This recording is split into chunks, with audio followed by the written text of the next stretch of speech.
ओम निरावलम्बस्य ममावलम्बं विपाटिताशेषविपत्कदम्बं मदीयपापश्चलपापशम्बं परवर्तितां वाचि सदैव बम्बं। परम सौभाग्य का विषय है। मैं आचार्य महामाया प्रसाद बाबा काशी विश्वनाथ उत्तरकाशी हिमालय में श्रावण के अति पावन मास में दिव्य शिव महापुराण की कथा का आयोजन चल रहा है। देखिए, श्रावण जो महीना है वो श्रवण से मिलकर के बना है और श्रवण का सीधा सा तात्पर्य है सुनना, श्रवण करना। अर्थात जितना अधिक महादेव की महिमा को सुने, जितना अधिक शिव महापुराण जी की महिमा को सुने, वो उतना ही कम है। क्योंकि ये महीना जो है सुनने का महीना है, श्रवण करने का महीना है। इस महीने में देवादिदेव महादेव को गंगा जल चढ़ाने का बड़ा महत्व है। महारुद्र शिव को गंगा जल चढ़ाया जाता है, कच्चा दूध चढ़ाया जाता है, महादेव को दही चढ़ाया जाता है, बिल्हू पत्री की पत्तियां चढ़ाई जाती हैं। बंधुओं, आज हमारे सनातन धर्म को बदनाम करने का बहुत बड़ा प्रयास किया जा रहा है। भगवान शिव का जो महापर्व है महाशिवरात्रि का, उस महापर्व में कई लोग कहते हैं कि भोले बाबा भांग धतूरा पीने वाले हैं, और ये सोची समझी चाल और षड्यंत्र रचा जा रहा है हमारे सनातन धर्म को बदनाम करने का। क्योंकि महादेव ने कभी भी न तो कभी भांग धतूरा पिया, न कभी घोटा पिया। ये बहुत बड़ा षड्यंत्र उन विधर्मियों के द्वारा रचा जा रहा है। आज सनातन धर्म के प्रत्येक व्यक्ति को ये बात समझनी होगी कि भोले बाबा भांग धतूरा पीते ही नहीं है। भोले बाबा को केवल भांग की पत्तियां अर्पित की जाती हैं। देखिए, समुद्र मंथन से जब वो हलाहल विष निकला, जिस विष के प्रभाव से सारा ब्रह्मांड जलने लगा था, तो देवादिदेव महादेव ने उसको अपने कंठ में धारण किया। इस बार का जो ये महाकाल पुरुषोत्तम मास कहा जा रहा है, कई वर्षों के बाद बताया जा रहा है, 8 सोमवार पर है, इसका भी कुछ अलग महत्व। देखिए, पुरुषोत्तम मास जो है साक्षात भगवान नारायण का स्वरूप माना गया।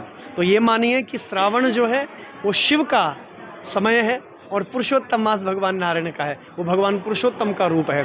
तो हरि और हर, हर यानी भगवान शिव और हरि यानी भगवान श्री हरि नारायण, तो दोनों को ये महीने जो हैं समर्पित हैं और ये सोने में सुहागा है। और पुरुषोत्तम मास 8 सोमवार आएंगे, ऐसा है। ये अत्यंत शुभ है। देखो, 4 सोमवार एक महीना श्रावण का है और 4 सोमवार जो है पुरुषोत्तम मास के, क्योंकि पुरुषोत्तम मास अधिक मास कहा गया है। और पुरुषोत्तम मास में जो भी दान पुण्य किया जाता है, श्रावण मास में जो भी दान पुण्य किया जाता है, वो सर्वोत्तम होता है अन्य महीनों की अपेक्षा। कुछ हमारे दर्शक ये जानना चाह रहे थे, 4 तारीख से श्रावण चालू, लेकिन जो गढ़वाल का जो पंचांग है उस हिसाब से अभी पहला सोमवार। देखिए, भगवान सूर्य श्रावण का महीना का तात्पर्य है कि कर्क राशि पर जब भगवान सूर्य नारायण आते हैं, तो कर्क राशि पर जो भगवान सूर्य आ गए हैं वो हमारे 17 तारीख से प्रारंभ हो गया है कर्क राशि पर। उसके नाते से श्रावण है और साथ ही साथ अधिक मास भी है, पुरुषोत्तम मास भी है। इसमें कोई संदेह की आवश्यकता नहीं है।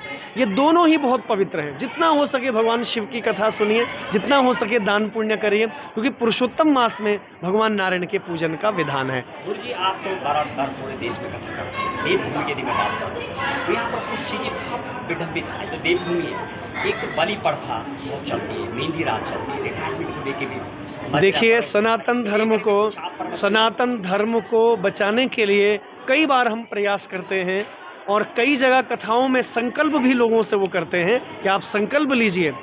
वो बच्चों का जीवन कैसे हमारा खुशहाल होगा जिनके विवाह में ठीक से संस्कार ही नहीं हुए, जिनके विवाह में हजारों जीवों की हत्याएं हो रही हैं, इतने निर्दोष पशु मारे जा रहे हैं। तो मैं आपके चैनल के माध्यम से भी प्रार्थना करता हूं कि ये बलि प्रथा और जो आज ये नए प्रचलन और नई परंपराएं हम लोग जो बना रहे हैं, ये बहुत ही दुर्भाग्यपूर्ण है। तो विवाह में उन बच्चों का विवाह कैसे, वैवाहिक जीवन कैसे सुखमय होगा, कैसे मंगलमय होगा, जब वो बच्चों के विवाह में इतनी जीवों की हत्याएं। तो उन जीवों का जो रोना है, चित्कार है, उनका जो रक्त है, वो कभी भी हमारे बच्चों को खुशहाल नहीं रहने देगा। क्या आपकी कथा के माध्यम से गौ, गंगा और बुजुर्गों का जो आज दैन्य हाल है, उस पर भी कभी जी, उसको शिव महापुराण के देखो, शिव भगवान की जो कथा है उसमें ये सारे वर्णन है कि गौ माता की सेवा करिए, गौ रक्षा करिए, है ना, माँ गंगा को स्वच्छ और निर्मल बनाए रखें, क्योंकि गौ और गंगा क्या है, भारतवर्ष की आत्मा है। शरीर तभी तक काम करेगा जब तक उसमें आत्मा है। जिस दिन आत्मा चली गई उस दिन हमारा शरीर भी किसी काम का नहीं रहेगा। बुजुर्गों को लेकर के भी बड़ी समस्या है। हाँ, बुजुर्ग जो है देखिए, इस संस्कारों की कमी आ गई है। जो पाश्चात्य संस्कार और पाश्चात्य देश की जो शिक्षा आ गई है पूरे देश में, आजकल माता पिता कोई नहीं कहता है, मम्मी हाय और बाई वालों का देश बन रहा है। तो ये हाई बाई वालों का देश नहीं, ये तो सनातन धर्मियों का देश है, जहाँ मातृदेवो भव पितृदेवो भव कहा जाता है। तो आइए विश्वनाथ भगवान के चरणों में मैं प्रणाम करता हूँ। आप सभी को पुरुषोत्तम मास की, श्रावण मास की अनंत अनंत शुभकामनाएं। देव उत्तराखंड के गंगोत्री यमुनोत्री धाम यानी विश्व की जो प्रसिद्ध काशी है, एक बनारस की वाराणसी काशी, उत्तर काशी में ये कथा चल रही है। भोले बाबा की नगरी काशी विश्वनाथ के प्रांगण में अपने आप में दिव्य धाम, श्रावण का महीना चल रहा है। इसके अलावा ये गंगोत्री धाम का मुख्य पड़ाव भी है। तमाम चीज़, हालांकि यदि यहाँ के क्षेत्रफल की बात करूँ, एरिया की बात करूँ, कई समस्याएं अभी सामाजिक देखने को मिल रही हैं। गुरुजी से भी उम्मीद रहेगी, कूड़ा करकट, गंगा वगैरह में आपके कुछ प्रवचनों से भी शायद समाज में परिवर्तन। बिल्कुल, हमारा ये प्रयास रहेगा जी। कथा का प्रसार होगी। हालांकि गुरुजी के द्वारा भी कई बार ऐसे प्रवचन सुनने को मिले हैं। लगातार बहुत बहुत शुभकामनाएं आपके लिए और तमाम भक्तों के लिए। देखिए, देव उत्तराखंड सीधे गंगोत्री धाम प्रांगण पर चल रही कथा पर मेरे जय उत्तराखंड, जय उत्तराखंड।